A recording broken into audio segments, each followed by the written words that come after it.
Tumulog sa NBI o National Bureau of Investigation ang aktres na si Ana Capri matapos di umano siyang hipuan at sampalin ng isang lalaki sa isang bar sa Bonifacio Global City.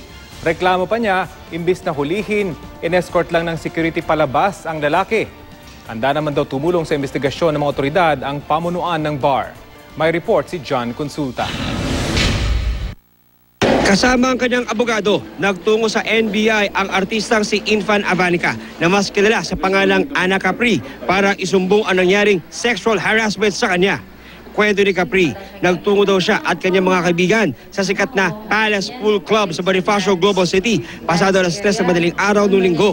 Habang nag-charge ng kanyang cellphone, bigla na lang daw may lumapit na lalaki at hinawakan ng kanyang likuran. Sa tingin ni Capri, nasa 50 taong gulang na raw ang lalaki at may taas na 5'7". Dumiretso talaga siya. Tapos mamaya bilang may gumanon sa akin. Gano'n ko na siya, what's your problem? Why you carry my ass? Ako nagulat eh. Kasi pag gano'n, ako nakakita ng star. Sabi ko, ha? Dito. Pag gumanyan ako, so ako ito parang na-shock. Ang problema pa na shock ako, meron pa siyang ginawa, ganyan niya pa ako. Ang masaklap daw, sa halip na hulihin, mga security pa raw ng establishmento ang nag-escort sa suspect paalis ng bar.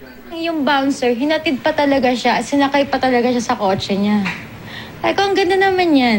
Ganda ng services, diba? Porque ba VIP siya ng VIP ng ganito? Ibig po ba sabihin, porque VIP tayo dito sa isang lugar na to, okay lang ba tayong mangmolestya ng ibang tao? Napakaliit na bagay hinihingi ko. Ibigay mo lang yung name.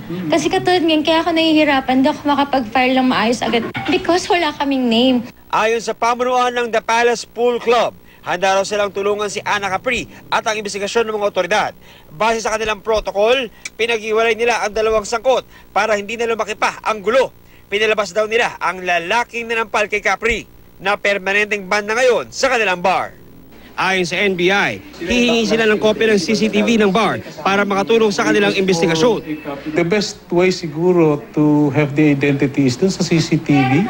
And hopefully the club will cooperate in the conduct of investigation.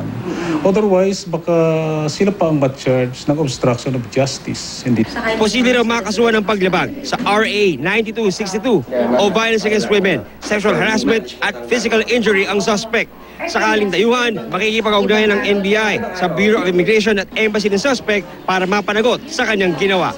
John Consulta, GMA News.